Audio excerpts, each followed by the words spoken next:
تو قرآن کے پڑھنے کے ماہر مصر والے ہیں، وہ دعات کہتے ہیں، اور قرآن نازل ہوا ہے مکہ و مدینے میں، وہ پکے دعادی غیر المغضوب علیہم ولا الضالین۔ تو دعات کی جگہ زوات کلمۃ اجنبیۃ، ایک پرایا کلمہ ہے جو قرآن میں ڈالا جا رہا ہے۔ ملا علی قاری نے اور بہت سارے اکابر نے دعات کی جگہ زوات کہنے والے کی نماز کو فاسد کہا ہے، اور اگر اس نے اس ارادے سے ہی پڑھا کہ یہ حرف زواد ہی ہے تو کفرا وصار مرتدا وبانت امرأته عنہ۔ نہ جانے کہ اہل حق میں یہ مرض کہاں سے آیا ہے۔ فقی الہند اور محدث الہند مولانا رشید احمد گنگوئی سے کئی سوالات ہوئے، ایک سوال کے جواب میں کہتے ہیں بہرحال پر دال پڑھا کرے، دعاد دعاد دعالین مغضوب ضلال مبین۔ یہ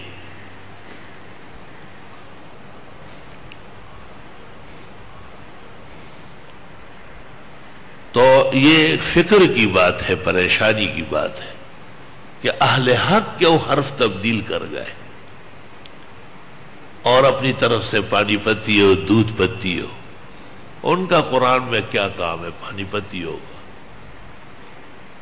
قرآن تو عربی چیز ہے اور عرب زواد نہیں جانتے۔ آپ انہیں کہے انا مریض واللہ لا یفہمون، پتہ بھی نہیں ان کو کی ایش قلتا، یہاں تک کہ کہے انا مریض۔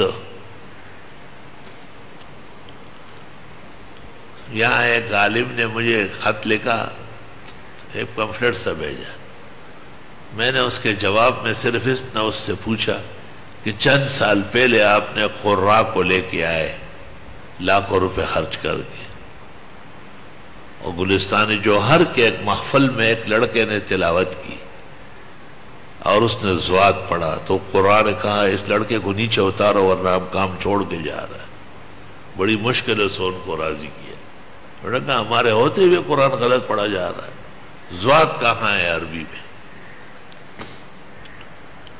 تو اس پر متوجہ ہونا چاہیے اور بہت فکر اور خیال سے عربی تلفظ اختیار کر لیں۔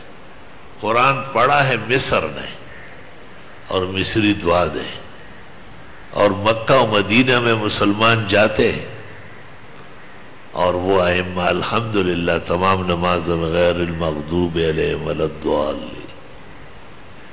تو زوادی تو مجھے کوئی معلوم ہی نہیں کہ وہ کون سا مسلمان تھا جو زوادی تھا۔ ہمارے ملک کے اندر جو نقصان پہنچا ہے ہمارے عقیدے کو، اور اہل حق جس غلطی میں مبتلا ہوئے وہ یہ مسئلہ ہے۔